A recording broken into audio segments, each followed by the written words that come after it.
दिसंबर का महीना था। ठंड अपनी चरम पर थी। तेज हवा खिड़कियों को हिला रही थी। हर कोई रजाई में दुबका पड़ा था, लेकिन छोटे राहुल के घर में इतनी रजाइयां नहीं थीं। माँ, बहुत ठंड लग रही है। बेटा सो जाओ, थोड़ी देर में कम लगेगी। माँ ने अपनी आधी रजाई राहुल पर उड़ा दी और खुद ठंड से कांपते हुए लेटी रही। सुबह राहुल की आंख खुली। उसने देखा कि माँ का शरीर ठंड से नीला पड़ गया था। वो पूरी रात ठंड सहती रही, लेकिन उसे जगाया नहीं। माँ, तूने मुझे क्यों नहीं जगाया? माँ कभी अपने बच्चे को ठंड नहीं लगने देती बेटा। राहुल माँ को मजबूती से पकड़ लेता है।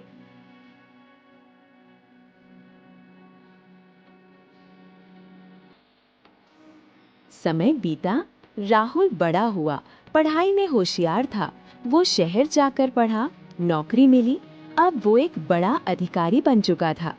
लेकिन उस रात जैसी ठंड और माँ की आधी रजाई वो कभी नहीं भूला।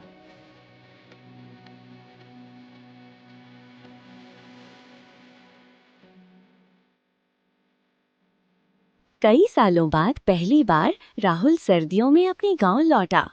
माँ बूढ़ी हो चुकी थी। घर वैसा ही था, लेकिन एक बात बहुत बदल गई। इस बार राहुल माँ को ठंड नहीं लगने देना चाहता था। माँ, इस बार ठंड मैं नहीं, तुमसे हारने वाली है। तू अभी भी बचपन जैसी बातें करता है। राहुल ने पूरा घर हीटर से गर्म किया और नई मोटी रजाइयां लाया। उस रात माँ रजाई में आराम से सो रही थी और राहुल धीरे से उनके सिर पर हाथ फेर रहा था।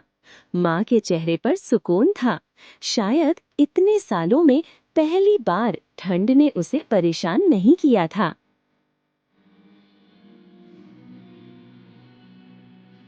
बेटा अब तू बहुत बदल गया है। नहीं माँ, बस अब मैं वो रजाई लौटा रहा हूँ जो तुमने उस रात मुझे दी थी।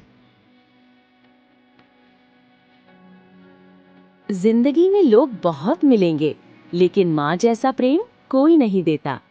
जिस तरह माँ अपने बच्चों को ठंड से बचाती है, वैसे ही बच्चों का भी फर्ज होता है कि वो बड़े होकर माँ बाप का सहारा बने। सर, असली गर्माहट रजाई में नहीं, रिश्तों में होती है।